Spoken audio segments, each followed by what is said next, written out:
nyo in living way. Living way. Buhay na daan. Alin? Ang buhay na daan ay yung bagong daan. Hindi yung dating daan. Ang tamang daan ay tinayo nila.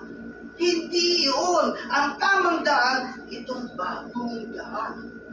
By a new and living way, open bukas. Bukas atin. Meaning, sarado na ito. Totoo ba? Tignan natin sa Tracy. Huwag natin abuhay. Huwag natin abuhay. O tingnan natin ha. By a new and living way, open bukas. Sa pamamagitan ng isang bago at buhay na daan. Bukas sa atin. Maliwanag. Bukas sa atin. Papasok ka ba? Saan ka papasok? Hindi doon sa samahan. Hindi doon sa reliyon. At hindi dito sa tao. Kasi sabi ni Kristo, I am the way. I am the way. I am the door. Kaya po maliwanag. Anong sabi nito? Anong sabi nito? Anong sabi niya? Anong sabi niya? Ninukuna niya. Hindi kayo lugi dyan. Ito. Leksyon ni Kristo. God's message. Buksan mo yung God's message. Ang ganda ng simbahan. Baka isinisilaw sa ganda. Kaninong simbahan dito? Sa Iglesia ni Kristo. Ay pag umanip ka dito. Ay pag umanip ka. Ang ganda. Ay ba't yung mga buwan na ginako pa doon. Nalilita pa. Ay sila kung pa. Ay ba't nagputok pa si Kristo na pagpagawa kayo magagandang templo? O hindi o. Ay tinanong ko yung ministro. Ay ginong ministro. Totoo po ba na yung mga magagandang simbahan ninyo ay ibinigay ng mga politiko? O hindi. Eh totoo po ba na kayo nililigawan ng politiko pagdating ng eleksyon? Totoo nililigawan kami ng mga politiko pagdating ng eleksyon.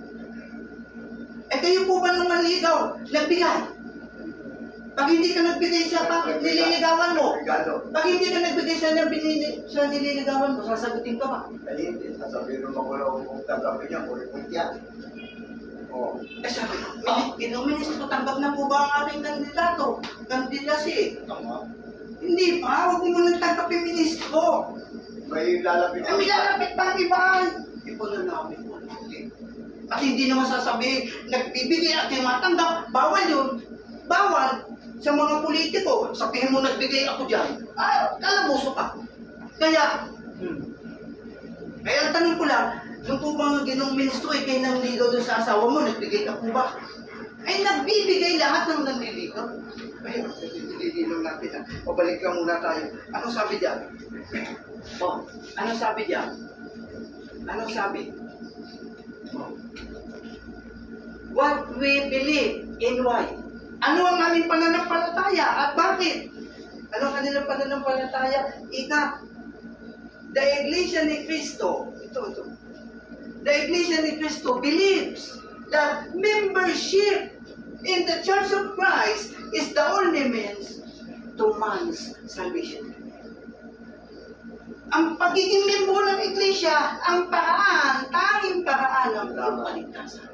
Kaya tanong ko sa ministro, Ginong ministro, paano po ba maliligtas ang tao? Aba, hindi aanib. At sapagkat ito ang ililigtas eh. Ang ililigtas sa Iglesia, kaya dapat humaligtas